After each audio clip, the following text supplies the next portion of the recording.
Scusatemi se faccio un video alla vecchia maniera di YouTube, quando YouTube ancora significava trasmetti te stesso, no?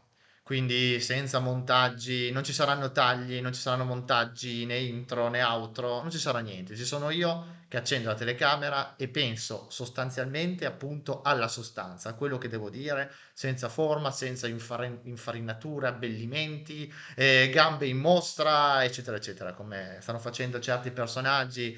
Vabbè, ragazzi, qual è l'argomento del momento? L'argomento del momento è che, oh mio Dio, i videogiochi stanno sparendo, chi li sta cancellando? Chi è che sta cancellando questi videogiochi? I meme da tutte le parti di gente che nel 2028 passeranno da PlayStation 5 a PlayStation 6, l'ultima Xbox, tutti a retro gaming, quindi oh mio Dio, retro gaming, retro console, Super Nintendo, Mega Drive e quant'altro costeranno, il fisico schizzerà le stelle perché tutti andranno su retro gaming. Sì, certo, perché uno che gioca agli ultimi giochi su PC, PlayStation o Xbox ovviamente va su retro gaming. Certo, uno passa dalla PlayStation 6, passa da GTA 6, passa al Super Nintendo. Ci crediamo tutti, ragazzi. Cioè, cose senza senso da tutte le parti.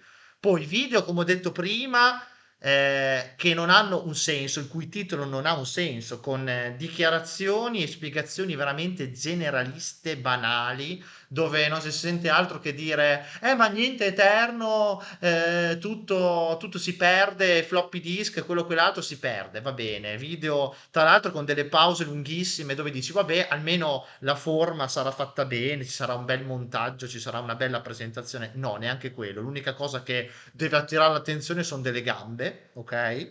Perché lo fa la figlia, allora deve farlo anche la madre. Adesso aspettiamo la nonna che faccia vedere le gambe e fa ridere perché tu apri il canale e vedi tutti i video precedenti fino all'altezza ombelico, poi improvvisamente vedi le gambe perché si è capito che con la figlia fa più views e allora bisogna farlo. Allora, ci tengo anche a dire che questo video mio qua non sarà monetizzato. Io non voglio prendere un singolo centesimo da YouTube, da nessuno. Non voglio che nessuno possa appigliarsi a nulla per avere qualcosa da dire o per farmi cancellare questo video. Poi se YouTube lo vuole cancellare o me lo vuole bloccare, questo è un altro discorso. Ma trovo ipocrita e veramente senza un senso il fatto che non si possa parlare di pirateria, quando YouTube in primis la promuove, non solo YouTube, ma anche Facebook, Instagram e altri social.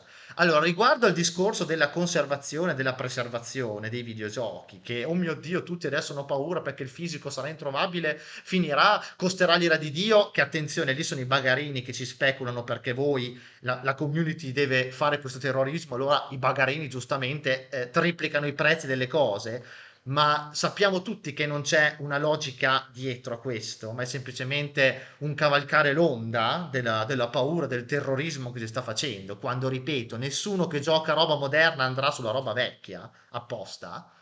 Però ovviamente più viene detto, magari si induce a farlo, anche se è difficile. Detto questo, mi sta sui coglioni altamente, che lo trovo una cosa stupida, ma che non ha proprio senso, perché tutti questi YouTuber, content creator e quant'altro che fanno un sacco di contenuti preoccupandosi del fatto che tutto sparirà, tutto verrà cancellato, il fisico non si troverà e quant'altro, ragazzi, non vi dicono una cosa fondamentale, che dall'alba dei tempi e anche oggi è così, l'unico vero modo definitivo per conservare, preservare e non perdere i videogiochi, non sto parlando nel senso del fisico, ma in generale il medium come il software, è stata e sarà sempre, finché si potrà, la pirateria.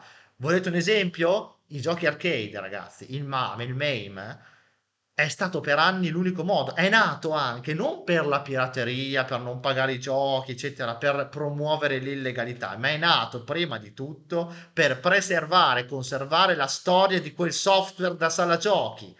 E per anni è stato l'unico modo valido di poter usare quei giochi, il MAME, MAME appunto, progetto italiano. Dopo è derivato, diciamo, è degenerato in pirateria e quant'altro. Ma in generale questi hacker, questi modder, che riescono a fare il backup dei titoli, parlo già dell'epoca GDEMU, cioè dai GD-ROM del Dreamcast, dalle cartucce e quant'altro, ragazzi, hanno consentito e continuano a consentire tramite la rete il fatto di poter reperire questi giochi e non perderne il ricordo e la memoria, perché se stiamo qua a aspettare la Sony di turno, la Nintendo di turno, la Microsoft di turno, la Sega di turno, gran parte del software l'avremmo perso perché, piccola osservazione che forse molti non ci sono ancora arrivati, è che queste case vogliono solo i vostri soldi, non amano i videogiochi. È finita l'epoca dove li amano, in realtà non li amavano neanche in passato, qualcuno ogni tanto c'era, ma loro sono interessati soltanto a monetizzare, quindi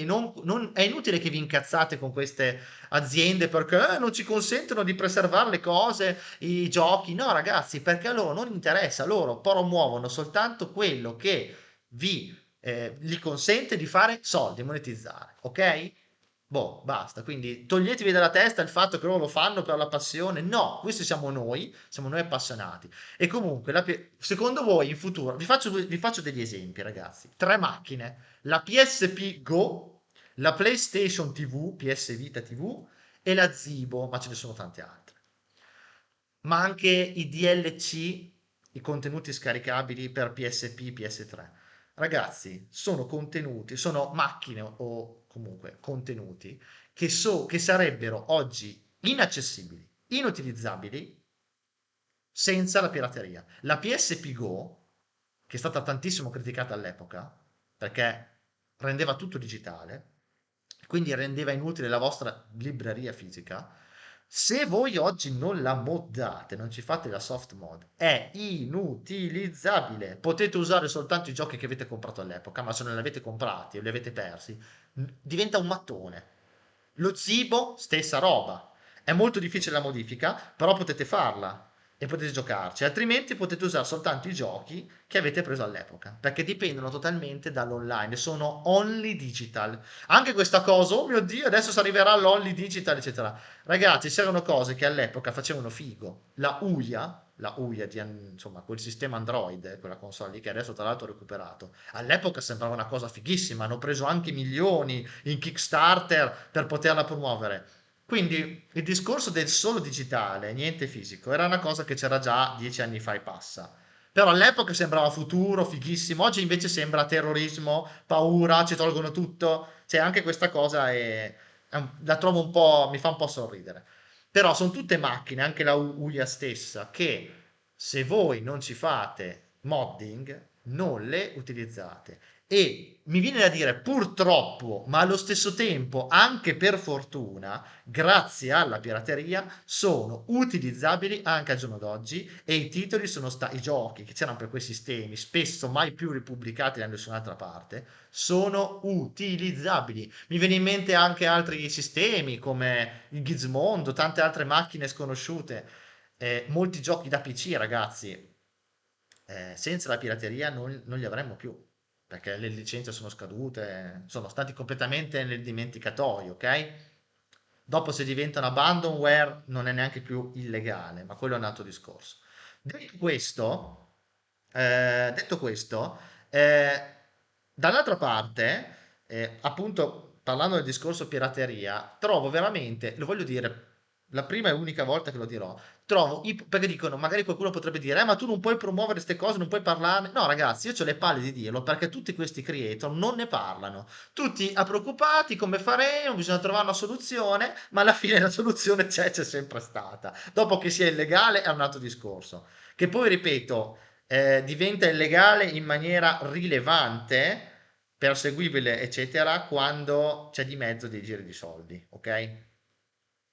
Ma a parte questo, io trovo allo stesso tempo ipocrita, stupido, senza senso. Infatti, caro YouTube, vuoi cancellarmi questo video? Va bene, sei libero di farlo. Io non ci voglio monetizzare niente da questo video, non voglio ricevere donazioni, non voglio ricevere monetizzazione da pubblicità, da advert, non voglio nulla. Però YouTube, cioè veramente, guarda prima te stesso, perché sei ipocrita e ridicolo, perché ogni 2x3 non è possibile che qui su YouTube, su Facebook, su Instagram, ovunque anche su TikTok, appaiono ste pubblicità del cazzo di ste mini consoline infarcite di giochi, 40.000 giochi, come cazzo si chiama, PS1 nostalgia, nostalgia, insomma, quella roba lì, ragazzi, promossa all'inverosimile. Ultimamente sta uscendo da tutte le parti con ste consoline di veramente a basso prezzo con 40-50 mila giochi, tutti cloni. E lì tu cosa fai? Promuovi queste pubblicità, vieni pagato per promuovere sta roba? E poi nei tuoi termini di servizio c'è scritto che non promuovi la pirateria quando sei inondato di sta roba e ci guadagni anche sopra?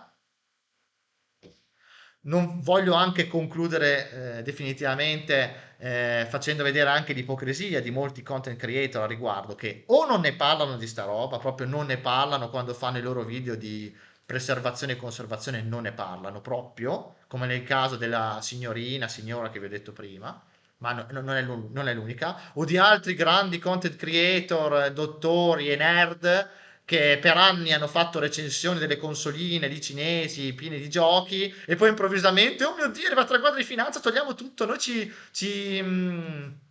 dissociamo totalmente da questa pratica. Poi per anni l'hanno fatto e continuano a farlo. Va bene.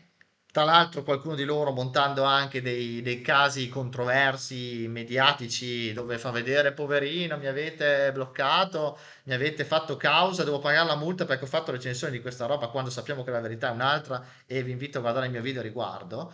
Ma a parte quello, l'altra soluzione, quella professionale, quella che tutti decantano, io ci ho voluto fare un video con un esperto a riguardo, è il grading. Sul grading ci ho fatto un video sul canale con Carlo Sant'Agostino. Ma la mia domanda provocatoria, altamente provocatoria, ragazzi, è la seguente. Secondo voi in futuro questa roba, queste opere d'arte, questo software, queste proprietà intellettuali verranno conservate, saranno accessibili ai più e in generale, secondo voi, di più grazie al grading o alla pirateria?